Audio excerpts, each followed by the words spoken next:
You've gone deep into AI, you've built things, you've made machines dance, so to speak. Hmm. But now what? That is the million-dollar question, isn't it? How do you turn that incredible technical superpower into real, tangible value? We're going to unpack exactly that today. Welcome to the deep dive.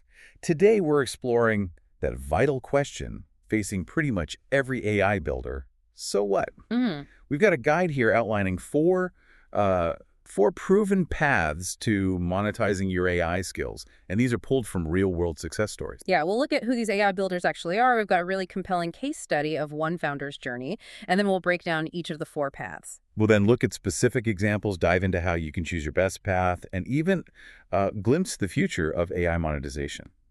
Let's unpack this. Okay, so the AI revolution is definitely here. You're part of it. But mastering the tech is just step one, right? The real challenge is, well, turning that skill into actual value. This deep dive lays out four clear, proven paths based on, real data. And before choosing, it's really important to know the landscape. The AI builder community, it kind of falls into distinct categories. Right. We see about 41% are the monetizers. They're really focused on direct income. Mm-hmm. Then you've got 26%, the business owners who are using AI more strategically, maybe for their existing businesses. Then 17% are the career builders. Their goal is becoming, indispensable as an employee. And finally, 16% are the passionate hobbyists. They're building just for the sheer joy of it, which is cool too. So knowing where you fit, Yeah. that's really the crucial first step. So what's the biggest takeaway from seeing these different builder types laid out? I'd say knowing your primary goal totally shapes your next move. Your starting point defines the journey. Makes sense. Mhm. Okay, let's talk case studies. Every superhero has an origin, right? This case study of Nate Herc going from Goldman Sachs to AI, it shows a pretty predictable pattern, from side hustle to thriving business. It really does. It starts conventionally enough. Nate Herc at Goldman Sachs, learning systems thinking, automation. His AI use was pretty basic at first. But then he had that aha moment. He saw where human judgment was really needed, and then realized AI could automate those specific decision points. That was truly interesting. Then came the, what we call the cave with a box of scraps phase, after work experimentation, really scrappy, just driven by curiosity. And he documented his learning publicly, very transparently showing experiments, the good and the bad, even when he had under 500 YouTube subscribers. Yeah, and here's where it gets really interesting. The market started sending signals. Before 500 subscribers, business owners were emailing him, wanting to buy these simple automations he was showing. That first freelance sale, it was just a LinkedIn post automation. It generated $1,200 for maybe, 2 hours of work? Something like that. Oh. I mean, imagine scaling that kind of immediate demand. That was just undeniable proof of a massive demand-supply imbalance. Huge opportunity there. Exactly. And that success just lit a fire. The growing YouTube channel, the freelance inquiries, it all became a kind of safety net, really. It allowed him to leave the corporate world. His evolution felt a bit like a video game, didn't it? Level 110 as a freelancer, gaining XP, scaling up to consistent $10,000 months. Mm-hmm. Then level 1050, becoming the guildmaster, building a team because demand just outstripped his own capacity, and knowing every role himself really helped him hire effectively. And finally, level 100, the endgame boss's mindset shift. Going from just being a hired gun to a strategic partner, diagnosing core problems, building those lasting relationships. So thinking about Nate's entire journey, what core lesson can we really draw from it? Start small, definitely document publicly, and follow those market signals. Yeah, the market tells you where to go. Absolutely. Okay, so building on Nate's story and based on real-world results, there seem to be these four distinct character classes for monetizing AI. Exactly. Let's break them down. Path 1, the AI freelancer. We're calling this one the night crawler. Perfect for the passionate builder with a stable job, maybe wanting to test skills, pretty low risk. And the strategy here is solve your own problems first using AI. Then document that journey publicly. Inquiries will likely follow, letting you take on small client projects. Yeah, the big benefit is you earn while you learn. You validate skills, build a portfolio, generate side income, all without giving up that security. Okay, path 2, the AI consultant. This is the master builder. This is more for the aspiring entrepreneur who's ready to actually scale a business. Right, and the crucial thing here is a mindset shift. You move from just delivering templates to diagnosing core business problems. It means mastering sales, marketing, delivery, the whole package. The benefit is you're building a sustainable, high-margin business, maybe even a sellable asset down the line. You stop just trading time for money. Mm-hmm. Then path 3, the internal innovator, the secret agent. This is for existing business owners using AI for, a competitive advantage. Strategy. Systematically automate your own company's processes. Start simple, high-impact tasks. Measure that ROI, hours saved, errors cut. The benefit, a more efficient, more profitable, probably more enjoyable business. You become your own best case study, really. And finally, path 4. The Superstar Employee, the Iron Man. This is for ambitious employees looking to accelerate their career growth, become indispensable. Strategy here is proactive. Audit your own role. Find those AI efficiency opportunities. Build solutions that improve your output. And importantly, share that knowledge. Become the go-to person. The benefit is it makes you kind of irreplaceable. Creates measurable impact, positions you for leadership. Yeah. Simple as that. So looking at these 4, which ones generally has the lowest barrier to entry for someone just starting out? Oh, definitely the freelancer path. It's the easiest way to begin, for sure. Right. Start simple, low-risk entry. That makes sense. And these aren't just theories, right? These are actual blueprints from real people. Let's look at some examples. Yeah, exactly. Take the freelancer. Dan's build in public story. He built a finance workflow, shared a really detailed LinkedIn post about it, had basically no audience at the time. And the result, it was immediate, almost overwhelming engagement. Multiple high-quality freelance leads came in, even a job offer, I think. He ended up saving one client 10+ hours a month. The takeaway is pretty clear. Solve a real painful problem. Share your work publicly. That is the ultimate marketing, really. Okay, now the consultant, Lars of Evolution. He started pretty smartly with simple automations just for his warm network, people he already knew.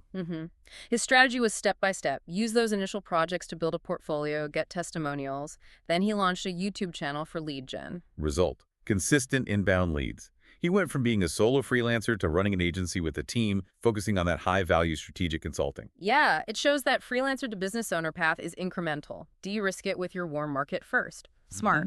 Now, the business owner. Aiden's $8 to $1 lead gen. He owned a car detailing business and was getting crushed, paying like $8 per social media lead. Ouch. His strategy was clever. He built an AI automation. It gave away a free, personalized car protection report before asking for contact info, value first. And the result was just dramatic. Lead costs went from $8 down to just $1. That's an 87.5% reduction. Huge boost to profitability. It really highlights that the highest ROI often comes from solving those expensive, maybe unsexy business problems. That's where AI can shine. And finally, the employee, Brian's. Vicky the bot. His team had this notoriously slow onboarding process, like 6-8 weeks. Really painful. So Brian built an AI Slack bot, Vicky. It was trained on their internal docs. Basically became an instant 247 expert for new hires. The result, onboarding time got slashed to just 2-3 weeks, reduced the burden on everyone, saved hundreds of hours, and made Brian the go-to innovator. Yeah, the takeaway there is you don't necessarily need to quit your job. Solving internal problems with AI makes you indispensable right where you are.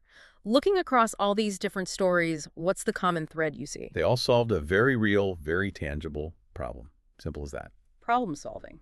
That's the core, definitely. Okay, we've seen the paths, we've seen the examples. Now let's talk about how you choose your adventure and maybe some more advanced strategies. Right. So if you're that passion-driven builder leaning towards freelancer, ask yourself, do you actually enjoy those after-work AI projects more than your day job? Are you okay starting small? Your approach then is the side hustle. Document your journey. Take those paid projects to validate your skills, build your portfolio. That genuine enthusiasm is key. No, for the aspiring entrepreneur, aiming for consultant. You gotta understand the AI space has hype, yeah, but real success needs systematic patience. It's like building a skyscraper. Focus on that foundation. So the approach is proof of concept via freelancing first. Really master selling, scoping, delivering. Become that doctor, diagnosing problems, not just a pharmacist selling tools. And crucially, avoid scaling too fast. Exactly. Then for the business owner, the internal innovator, use AI for your own competitive advantage. Be your own best customer, essentially. The strategy is automating your own company's processes. Focus on those simple, repetitive daily tasks first. And the approach is measure that ROI from the small wins. Hours saved, errors reduced. Use that data to fund bigger projects. It's a progressive journey. And for the employee, the superstar employee, Yeah. this is about accelerating your career growth, becoming indispensable, the Iron Man play. Your strategy is to proactively audit your role. Build simple solutions for your own productivity first, then share that knowledge. Be the go-to expert. The approach is you're fundamentally redesigning how the job gets done. The key is creating that measurable impact. But beyond just picking a path, long-term success really requires community and some advanced strategy. No hero completes their quest alone, right? A strong community provides that accountability, referrals, market intelligence. It's a huge advantage. And the golden rule: give value before you ask. Always. Share your journey. And then thinking about scaling offers. Mm-hmm. You've got productized consulting, standardized packages, training and education packaging your expertise. Maybe even SaaS development if you keep solving the same problem. Right. And scaling operations means team building, hiring specialists eventually, process systematization, documenting everything, and brand development becoming that recognized thought leader. Why is it so crucial, do you think, to master every business function yourself first before hiring? You just can't effectively manage a role you don't fundamentally understand yourself. Yeah, you need to know what good looks like. Yeah. Makes perfect sense. Building any business, especially in AI, it's a marathon. It takes time, and there are definitely pitfalls. Oh, yeah.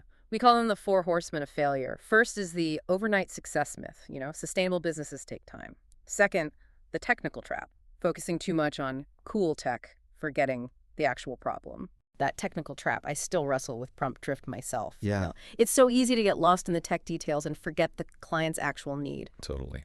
The third horseman is the imposter syndrome barrier, feeling like you're not expert enough to charge what you're worth. And fourth, the scaling too fast error, trying to build a big team before you've really mastered the roles yourself. So with all those potential traps, how do we measure progress? How do we know we're on the right track? Good question. You got to track a few things. Financial health, recurring revenue, profitability, skill growth, both technical and business skills, and market position. Look at the quality of inquiries you're getting. Are you able to charge premium prices? And looking ahead, what's on the horizon for AI monetization? What trends are you seeing? Well, voice AI integration is becoming huge. Multimodal AI, too. Systems processing text, images, voice all together. That unlocks a lot. Also, hyper-specialized, industry-specific solutions. It's moving beyond general AI. The key really is just continuous learning and experimentation, always be testing. So we also wanted to offer a kind of launch plan, something concrete you can do this week. Clarify your path, audit your skills, identify a problem, and just start creating some content around it. Yeah. Then next month, build your first minimum viable solution. Connect with your community, your tribe. Publish content on your build process. Show, don't just tell. Next quarter, aim to complete your first paid project. Define your value proposition really clearly. Build your network actively. And long-term, the goal is sustainable income, a strong reputation, and the ability to scale your impact. So thinking about those pitfalls again, what's maybe the #1 mistake AI builders make when trying to monetize? I think it's forgetting clients pay for solutions, not just for cool tech. Exactly. It always comes back to solving the problem. So wrapping this up, what does this all mean? The AI automation revolution is happening right now. It really is a kind of gold rush, but it's built on solving problems. Yeah. The question isn't if AI transforms work, but whether you'll be an observer or an active participant in that change. Technical skills get you in the door. They're the price of admission.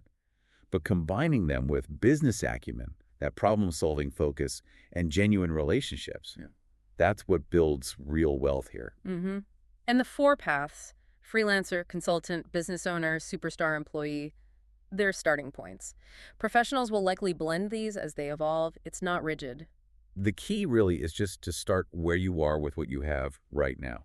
The demand is absolutely massive, but that window of opportunity, it won't stay open forever. Remember, every expert was once a beginner. Every single thriving business started by solving just one problem. Your journey from AI builder to AI professional isn't about having some perfect grand plan from day one. It's really just about your next single action. So the only question left is, what step will you take today? Thanks for diving deep with us. Until next time, keep learning, keep building, and keep finding those fascinating insights.